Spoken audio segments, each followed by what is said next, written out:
আসসালামু আলাইকুম। শিমুল ফুল দিয়ে আজকের সুন্দর একটি পাঞ্জাবির ডিজাইন শেয়ার করব আপনাদের সাথে।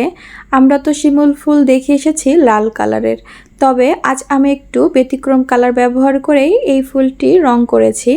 আশা করি আপনারা দেখলেই বুঝতে পারবেন যে আমি কিভাবে ড্রয়িং করলাম এবং কিভাবে এটি রং করলাম। তাহলে সম্পূর্ণটি দেখতে চাইলে পুরো ভিডিও দেখার অনুরোধ জানাচ্ছি। তো ড্রয়িংয়ের দিকে একটু খেয়াল করুন আমি ঠিক কিভাবে ড্রয়িংটি করছি। প্রথমে একটি ইউ এঁকেছি, দেন ইউ এর মাঝখান থেকে একটি ভি এঁকে তারপরে আমি ধাপে ধাপে পাপড়িগুলো কিন্তু এঁকে নিয়েছি। একটু ধৈর্য ধরে ভিডিওটি দেখলেই ইনশাল্লাহ বুঝতে পারবেন আমি ফুলটি ঠিক কোন প্রসেসে এঁকেছি। শিমুল ফুল গাছে সাধারণত ফুল ফোটার পরে তেমন কোনো পাতাই থাকে না, তবে পাতা ছাড়া এটা আমার কাছে তেমন একটি ভালো লাগছিল না, এজন্য আমি সাধারণ কিছু পাতা এঁকে নিলাম আশপাশ দিয়ে। আপনারা চাইলে পাতা বাদে জাস্ট শিমুল ফুলটি এঁকে নিতে পারেন। এখানে আমি কিছু করি এঁকে নিচ্ছি, জাস্ট আপনার পছন্দ অনুযায়ী আপনি আপনার ডিজাইনটি এঁকে নিতে পারেন।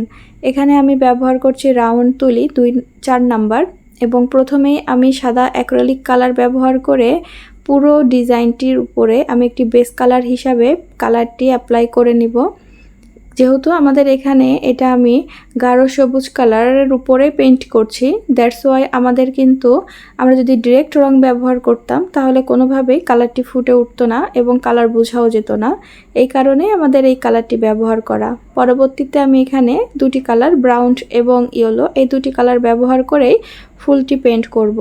তো প্রথমেই আমি ফুলের নিচের অংশে আগে গাঢ় কালারটি ব্যবহার করছি, অর্থাৎ বাদামি কালার, এবং তার নিচ দিয়ে আমি হলুদ কালারের শেড দিয়ে ফুলটির পাপড়িগুলোর শেপ বোঝানোর চেষ্টা করছি। আপনারা খেয়াল করুন তাহলে ইনশাল্লাহ বুঝতে পারবেন। প্রথমে গাঢ় কালার দিবেন, তার উপরে হালকা কালার দিয়ে একটি থেকে আরেকটি তুলির পার্থক্য তৈরি করার চেষ্টা করুন। তাহলেই দেখবেন সম্পূর্ণ পাপড়ির শেপগুলো আপনার কাছে ভিজিবল হয়ে যাচ্ছে। তো আমি এইভাবেই চেষ্টা করেছি সম্পূর্ণ ফুলটি সুন্দর করে পেইন্ট করে নেওয়ার।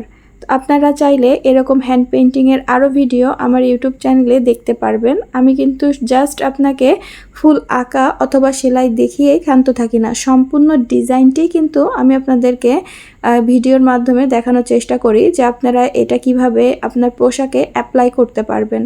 আমার চ্যানেলে যেমন পাঞ্জাবির ভিডিও আছে, একইভাবে ড্রেস মেকিংয়ের ভিডিও আছে, এছাড়াও হাতের কাজের ভিডিও সেখানে দেওয়া হয়। তো আমি এখানে মাঝখানে একটি কালো কালার ব্যবহার করছি, যেহেতু আমি ফুলে কিছু রেণু ব্যবহার করব এই কারণে। তো তারপরে দেখুন আমি পাতার জন্য এই 3টি কালার ব্যবহার করেছি, গাঢ় সবুজ, হালকা সবুজ এবং হলুদ কালার। আমি 3টি কালার র্যান্ডমভাবে নিয়েই ব্যবহারটি করে নিব। শুধুমাত্র ডালগুলোর জন্য গাঢ় সবুজ এবং পাতার মাঝের শিরা দেওয়ার জন্য গাঢ় সবুজটি ব্যবহার করব। এখানে আমি ফুলটি হাইলাইট করার জন্য সাদা কালার ব্যবহার করছি এবং 0 নাম্বার রাউন্ড তুলি ব্যবহার করছি। তাহলে চিকন করে আপনি ফুলটির সাইড দিয়ে হাইলাইট করতে পারেন। ফুলটি হাইলাইট করলে ফুলের সৌন্দর্য দ্বিগুণ বেড়ে যায়। দেন মাঝে আমি কিছু ডটস দিয়ে নিব। এইভাবে করে কিন্তু আপনি ডিটেলসে আপনার পেন্টিংটি করতে পারেন। আপনি পেন্টিং যত ডিটেলসে করবেন আপনার ডিজাইনটি তত বেশি কিন্তু সুন্দর ও অ্যাট্রাকটিভ লাগবে। তো এইভাবে আমার আজকের ডিজাইনটি কমপ্লিট হয়ে যাবে। ইনশাআল্লাহ দেখা হবে নতুন ভিডিওর সাথে।